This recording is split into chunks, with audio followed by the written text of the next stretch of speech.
So, I actually chose to speak about the public opinions and attitudes towards the capital punishment. Obviously, there's two choices: you're either pro or con. In 1976, a poll was taken of how many people were in favor of the death penalty, and 66% of those people answered positively that they were in favor. Again, when another survey was given in 1997, that number increased to about three-fourths of the responses were again in favor of the death penalty. And also in 2009, the number decreased a little bit to 65% of people favoring the death penalty who answered the survey. So, surveys can be a little bit flawed. People are questioning the responses that they're getting from the individuals who are actually taking the surveys. What intelligence level do they have? Is it just anybody off the street, or is it somebody who's educated, who actually knows the arguments of the death penalty or not? So how reliable are these surveys?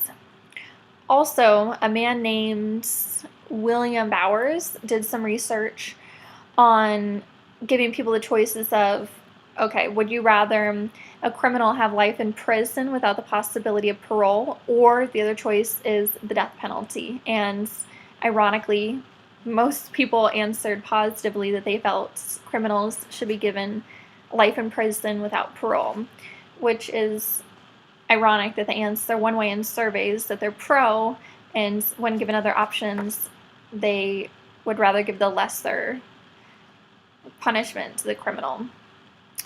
But honestly, the argument is there's a lot of variables that go into determining if somebody is A, guilty, and B, what punishment they deserve.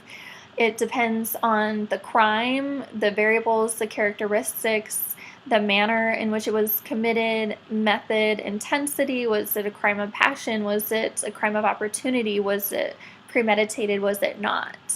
So all of those things change for what someone is, what punishment they're going to end up getting. So it's hard to say, okay, we have two people committed the same crime. They're not going to get the same punishment most likely, because there's other variables that go into determining, what they get in return.